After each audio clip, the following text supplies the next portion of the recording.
Hello students, good morning. So अब तक SPCC में हमने सारे चैप्टर को ऑलरेडी डिस्कस कर रखा है, इवन रिवीजन भी हमारा ओवर हो गया है। तो अब हम एसपीसीसी में सेक्शन वाइज क्वेश्चंस को डिस्कस करेंगे। जो लास्ट पेपर्स हो गए हैं तो उसमें सेक्शन वाइज जो एमसीक्यूज़ है, 1 मार्क क्वेश्चन आंसर है, 2 मार्क के है, तो वो सारे क्वेश्चन को लास्ट पेपर्स के सारे क्वेश्चंस को एक बार रिवाइज करेंगे और वो भी हम रिवीजन सेक्शन वाइज करेंगे। तो आज हम सेक्शन ए को डिस्कस करने वाले हैं। और सेक्शन ए में कितने क्वेश्चन होते हैं, तो सेक्शन ए हमारा टोटली एमसीक्यू बेस होता है, जहाँ पे 10 क्वेश्चन होते हैं और सारे क्वेश्चन के बाद में वहाँ पे 4 ऑप्शंस अवेलेबल होते हैं और एक क्वेश्चन 1 मार्क कैरी करता है। ओके, तो सेक्शन ए टोटली हमारा 10 मार्क्स का होगा। ओके, तो आज हम सेक्शन ए को डिस्कस करते हैं और ये सारे क्वेश्चंस ऑलरेडी पूछे गए हैं पहले के पेपर्स में, वही हम एक बार रिवाइज कर रहे हैं। ओके, तो सेक्शन ए स्टार्ट करते हैं। तो सेक्शन ए में फर्स्ट क्वेश्चन है हमारा, equity share is also called. तो इक्विटी शेयर किसी और नेम से जाना जाता है, वो नेम क्या हो सकता है? Normal share, risky share, preference share और नन ऑफ देम। तो प्रेफरेंस शेयर तो होगा नहीं, नन ऑफ देम भी नहीं होगा, तो क्या ऑप्शन हो सकता है? Risky share. क्यों? बिकॉज इक्विटी शेयर में रिस्क फैक्टर बहुत ज़्यादा होता है, डिविडेंड होता है, रीपेमेंट होता है, तो वो पहले प्रेफरेंस शेयर को प्रिफर किया जाता है कि उनको पहले दिया जाए। बाद में कोई प्रॉफिट बचता है तभी इक्विटी शेयर के चांसेस, शेयर होल्डर के चांसेस होते हैं। तो that's why equity share is also called as a risky share. Then next question is, preference share is also called. तो प्रेफरेंस शेयर किसी और नेम से जाने जाते, वो नेम क्या हो सकता है? Refundable, risky, non refundable, none of them. तो रिस्की हमने देख लिया कि वो तो इक्विटी शेयर है। नॉन रिफंडेबल नहीं हो सकता है बिकॉज प्रेफरेंस शेयर रिफंड किए जा सकते हैं, प्रेफरेंस शेयर में रीपेमेंट हो सकती है, तो preference share can be refundable. तो ऑप्शन ए होगा। If any company does not prepare its own prospectus, it should prepare. तो कोई कंपनी अगर प्रॉस्पेक्टस नहीं प्रिपेयर करती है तो उसको क्या प्रिपेयर करना होगा? Memorandum of association? No, memorandum of association totally different thing है, articles of association totally different है। यहाँ क्वेश्चन है प्रॉस्पेक्टस का कि प्रॉस्पेक्टस प्रिपेयर नहीं किया है तो हम क्या प्रिपेयर कर सकते हैं? टेबल ए? नहीं, टेबल ए कब प्रिपेयर किया जाता है? जब हम कोई company articles of association prepare नहीं करती है।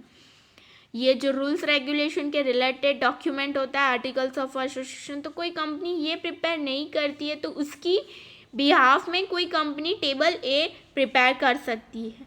तो टेबल ए ऑप्शन है आर्टिकल्स ऑफ एसोसिएशन का। तो इस क्वेश्चन में तो हमें प्रॉस्पेक्टस के रिलेटेड है, तो आंसर आएगा section option D, a statement in lieu of prospectus. ये ऑप्शन होगा अगर हम प्रॉस्पेक्टस प्रिपेयर नहीं करते हैं तो हमें ये डॉक्यूमेंट प्रिपेयर करना होगा। The next question is, rules of FEMA is applicable to. तो rules of FEMA is applicable to non government company. Then to prepare memorandum of association is applied to which stage of establishment of company। तो establishment of stage company के establishment के लिए, existence के लिए हमें हमारे syllabus में 2 stage दिए गए हैं, प्रिलिमिनरी स्टेज है एंड इनकॉर्पोरेशन स्टेज है। तो ये जो memorandum of association and articles of association जो दोनों डॉक्यूमेंट है, उसकी प्रिपरेशन की स्टेजेस किस स्टेज में इंक्लूडेड है? तो सेकेंड स्टेज, कंपनी के इनकॉर्पोरेशन के लिए जो सेकेंड स्टेज था, इनकॉर्पोरेशन स्टेज, उसमें ये दोनों डॉक्यूमेंट प्रिपेयर किए जाते हैं। फर्स्ट स्टेज है प्रिलिमिनरी स्टेज, सेकेंड स्टेज है इनकॉर्पोरेशन स्टेज, और वहाँ पे सेकेंड स्टेज में इंक्लूड होता है मेमोरेंडम ऑफ एसोसिएशन। सो हमारा आंसर होगा ऑप्शन बी इनकॉर्पोरेशन स्टेज। उसके बाद नेक्स्ट क्वेश्चन है day to day activities are concern with. तो जो कंपनी सेक्रेटरी है उसमें दो टाइप्स दिए गए, general secretary and administrative secretary. तो डे टू डे एक्टिविटीज़ जो होती है वो किसके रिलेटेड, किस टाइप के सेक्रेटरी के रिलेटेड वर्क होगा, तो वो एडमिनिस्ट्रेटिव सेक्रेटरी के रिलेटेड वर्क है। आप जो दोनों टाइप दिए उसके जो फंक्शन है वो डिटेल में एक बार स्टडी कर लेना, बिकॉज वो एमसीक्यूज में भी आ सकता है डिफ्रेंशिएशन वाइज, और उस पर शॉर्ट नोट भी आ सकती है। तो दैट्स वाई वो कंपनी सेक्रेटरी के दोनों टाइप्स एक बार देख लेना और अंडरस्टैंड कर लेना। Then next question is the minimum amount is required to start business is called. तो यहाँ पे आंसर है मिनिमम सब्सक्रिप्शन, बट क्वेश्चन थोड़ा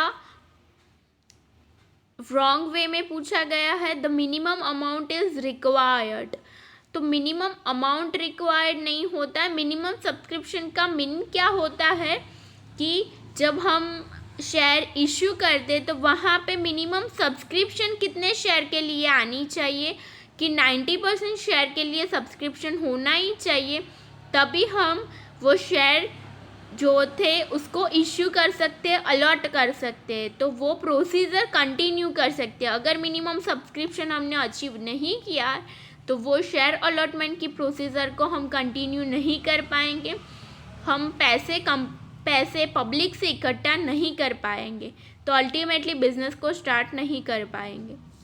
okay, then next question is convertible share, non convertible share are kind of. तो ये दोनों type दिए गए हैं, वो किस शेयर के टाइप है, convertible share and non convertible share. तो वो प्रेफरेंस शेयर के दो टाइप्स है। प्रेफरेंस शेयर के टाइप्स भी बहुत सारे हैं और जो लो है उसके अकॉर्डिंग भी डिफरेंट है।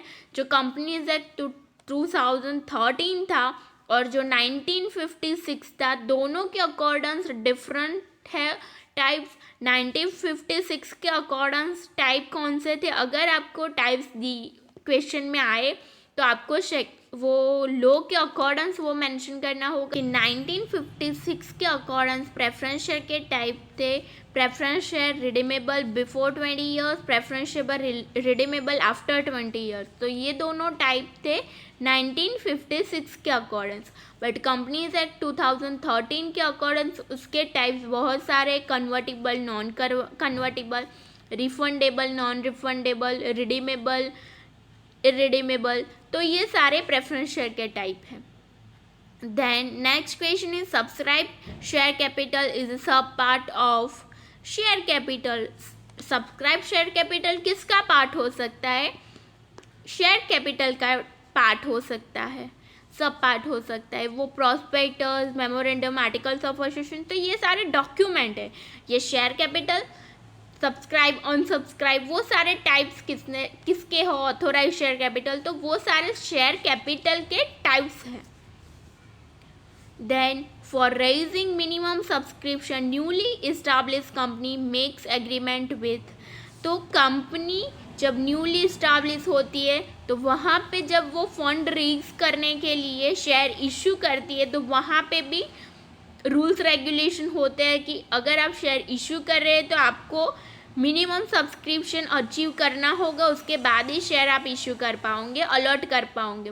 तो ये प्रोविज़न को फिर फुलफ़िल करने के लिए जो न्यूली इस्टाब्लिश कंपनी होगी तो वो में भी ये प्रोविज़न फुलफ़िल ना कर पाए तो उसके लिए कंपनीज क्या करती है कि अंडरराइटर्स अपॉइंट करते हैं, अंडरराइटर के साथ एग्रीमेंट होता है। अब अंडरराइटर क्या करेंगे कि वो ऐसे पर्सन होते हैं कि अगर वहाँ पे कम सब्सक्रिप्शन आया है, इतनी एप्लीकेशन नहीं आई है कि प्रोविज़न फुलफ़िल हो सके, तो वहाँ पे वो लोग उसकी गारंटी लेते हैं और फुल सब्सक्रिप्शन हो जाए ना हो जाए तो वो अपने कॉन्टैक्ट्स के थ्रू वो सब्सक्रिप्शन कंप्लीट करते हैं।